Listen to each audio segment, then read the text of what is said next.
Halo, selamat sore teman-teman. Jumpa lagi dengan saya, dengan Nyoman. Nah, kali ini kami akan mencoba Vario 125 cc yang tipe ISS. Nah, Vario ini juga cukup laris sekali, di masyarakat ya. Kemarin kami sudah mencoba yang 160 cc dan kali ini kami akan mencoba bagaimana experience, saya menggunakan Vario 125 cc. Nah, beberapa, ulasan, roda 2 ya yang sering kami pakai, kami lebih banyaknya ke tipe motor Yamaha. Nah, beberapa akhirnya sempat kami bandingkan dengan beberapa tipe Honda, seperti contohnya misalnya Yamaha Gear dulu pernah kami bandingkan dengan, Honda Beat. Nah, beberapa komentar itu yang menurut saya kurang pas ya. Jadi kalau kami membandingkannya secara objektif, namun, beberapa komen itu yang, cenderungnya lebih, sedikit lebih kasar. Nah, menurut saya, kami bukan bermaksud menjelekkan, tapi ini real, dari objektif apa yang saya rasakan dan itu yang, bisa kami testimonikan ke teman-teman semua.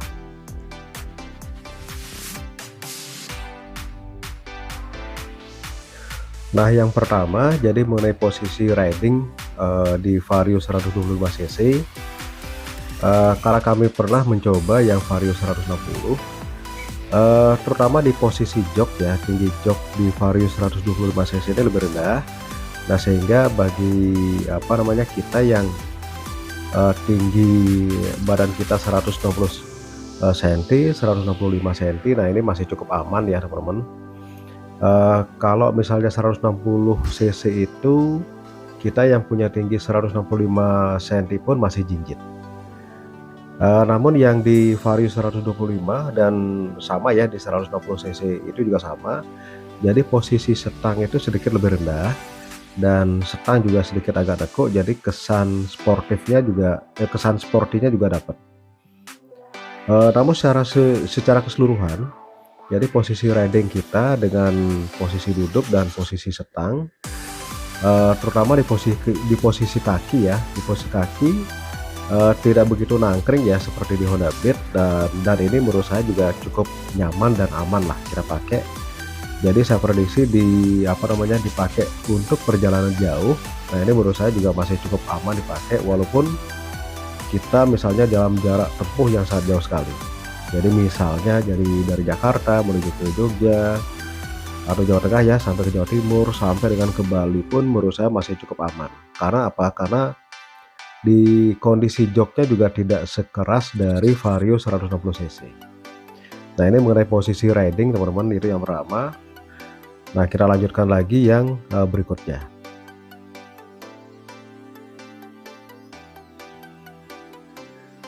Nah, yang kedua jadi, mengenai performan dari Vario 125 cc ini, ya karena cc-nya lebih kecil ya dibanding yang 160, tentunya tenaganya juga lebih kecil dibanding yang cc besar. Tapi menurut saya ini juga cukup baik. Jadi Vario 125 cc ini kalau kita kita pakai buat akselerasi, nah biasanya pada saat kondisi dingin itu dia sedikit lebih, lemot teman-teman. Nah, jadi biarkan dulu sampai panas, nah setelah itu kita pakai dan kalau kita mau dipakai buat nyalip-nyalip pun itu masih cukup aman. Nah, mungkin, kalau misalnya di tanjakan yang cukup panjang, kita mau kecepatan tinggi dan kita mau akselerasi yang lebih, nah ini mungkin lebih, lebih effortnya itu lebih besar daripada yang cc-nya misalnya 155 cc, terus, 160 cc. Nah, ini, menurut saya, Vario 125 cc ini kalah. Tapi secara umum maksud saya di, Vario 125 cc ini juga cukup baik dan cukup pas lah. Ini kalau dipakai perkotaan juga cukup, bagus, dan kalaupun misalnya keluar kota yang kita maksimal misalnya kecepatan bukan maksimal ya, kita kecepatan yang nyaman itu di angka 80 sampai 100 pun kalau menurut saya di Vario 125 cc ini juga sudah cukup mumpuni teman-teman. Nah, itu yang kedua mengenai performa dari mesin Vario 125 cc.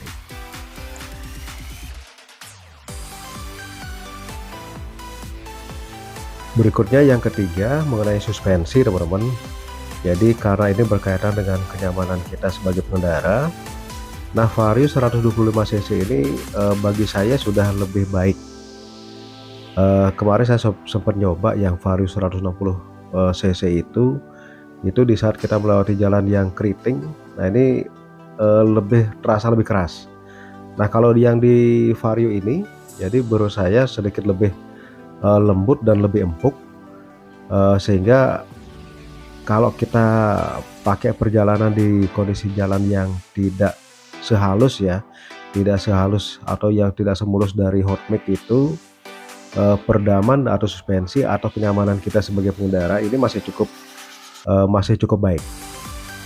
Nah ini beberapa jalan yang saya lalui, jadi beberapa jalan yang tidak begitu rata, tidak begitu halus, tapi peredaman kami, terutama yang kalau buat saya pribadi sih di penglihatan ya atau di mata. Nah ini menurut saya masih cukup baik di area suspensi dari Vario 125 cc ini. Nah berikutnya lagi yang keempat, jadi mengenai kondisi rem, karena ini menyangkut safety dari kita sebagai pengendara ya teman-teman. Nah kalau saya pribadi itu sangat concern sekali dengan rem, karena ya saya senang dengan sekali waktu dengan speed ya yang cukup tinggi dan pengendalian kita manakala di saat kita menemui kondisi-kondisi yang emergensi. Nah di Vario 125 cc ini menurut saya rem justru merasa lebih baik dibanding Vario 160 itu yang tipe CBS. Nah mungkin karena cakram dari Vario 125 cc ini modelnya oval ya, nah sehingga mungkin lebih baik dibanding yang Vario 160 CBS itu dia kalau diameternya saya kurang begitu paham apakah sama atau lebih besar ya, tapi yang saya rasakan feel-nya itu lebih baik yang ini. Atau mungkin juga karena 160 cc itu karena powernya terlalu besar sehingga remnya juga semestinya itu harus mumpuni ya. Nah ini mungkin karena ini cc-nya lebih kecil sehingga kami merasa lebih baik gitu. Tapi kalau kami bandingkan dengan kendaraan saya yang lain, Yamaha Gear, itu remnya tuh sangat mapan sekali dan kami merasa sangat safety sekali. Nah sehingga bagi saya sebagai pengendara, kalau misalnya kita menggunakan kendaraan, faktor rem itu menurut saya yang cukup penting sekali buat kita pertimbangkan. Nah di Vario 125 ini kalau menurut saya rem sudah cukup mumpuni teman-teman.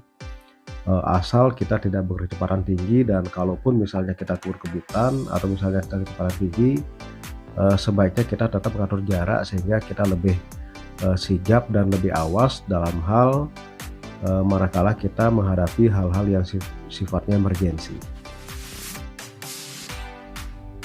Yang kelima, bagaimana tentang keiritan dari Honda Vario 125 cc.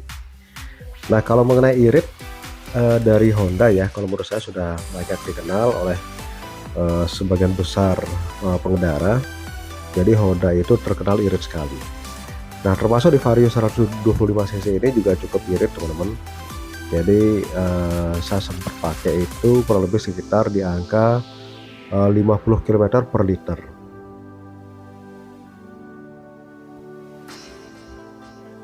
Nah mungkin itu yang bisa sedikit kami sharingkan teman-teman.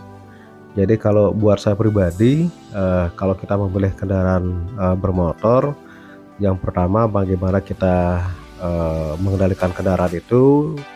Jadi diawali dengan posisi riding kita ya, apakah kita merasa nyaman atau tidak, terus bagaimana handling dari motor itu sendiri, terus bagaimana dengan performa mesin dari motor itu sendiri. Berikutnya lagi mengenai suspensi ya, suspensi, dan ini menyangkut kenyamanan. Nah berikutnya lagi yang mengenai safety, tentunya di rem ya. Nah itu juga perlu menjadi perhatian yang khusus, buat saya sangat penting sekali. Nah berikutnya lagi soal keiritan dari bahan bakar, itu juga menjadi poin tambahan yang tentunya menjadi pertimbangan buat kita memilih roda 2. Nah mungkin demikian yang bisa sedikit kami sharingkan teman-teman. Jadi setelah saya menggunakan Vario 125 cc ada beberapa poin yang bisa sedikit kami bagikan ke teman-teman. Jadi bukan kelebihan dan kelemahan yang kami ulas, tapi bagaimana experience kami mengenai beberapa poin yang sudah kami jelaskan di yang barusan selama perjalanan ini. Baik, saya rasa mungkin demikian yang bisa kami bagikan. Terima kasih buat teman-teman semua yang sudah menonton channel kami dan kami mohon masukan. Sampai jumpa di lain kesempatan. Salam safety riding.